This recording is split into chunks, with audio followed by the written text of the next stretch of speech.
I am sorry, mao kini ang gipangayo sa usa ka lalaki nga namalika sa social media sa gipatuman nga curfew base sa kamanduan ni Governor Gwen Garcia. Apan Governor Gwen Garcia walay malukmay sa pakiluoy sa maong lalaki atol sa ilang panagatubang. Ani ang report. Yes, sir.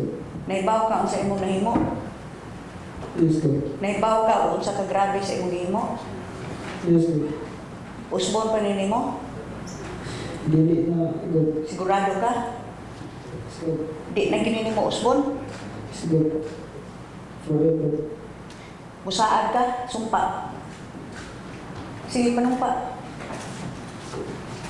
Saan na ako nimugong o sa anong adiri karon nga saksi. Daw sama sa piso nga nabasa, dihami atubang ka Governor Garcia si Brandon Perang taga Mandawi City.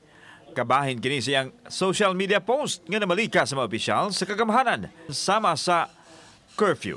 Si Perang giubanan ni Police Colonel Roderick Mariano human mitahan sa kapulisan human masayon nga nakaabot sa atensyon sa gobernador ang iyang pagpangbash sa social media. Immediately, pinahanap natin yung tao.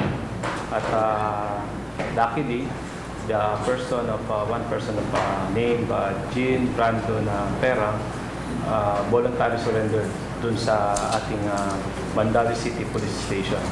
Una nang ipinayag ni Perang nga naburyong siya sang litwa maanad nga mapungan ang gagawasan tungod sa curfew ilabi na ang ilang gig. Naanad bitaw ka gingana niya. Naanad ka na ba nga walay mo pugong nimo ba niya karon kay karong krisisa na ingana ron.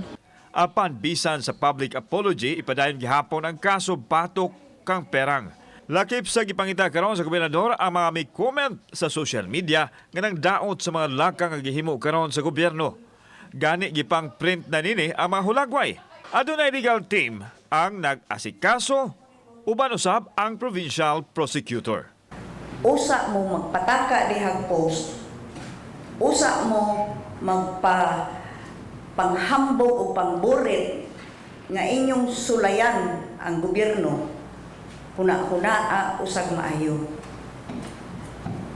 Kay kining ehemplo ni Brandon alias Pacquiao mao ni akong isampol ninyo. Ug ako gini siguroon nga mafailan gyud siya.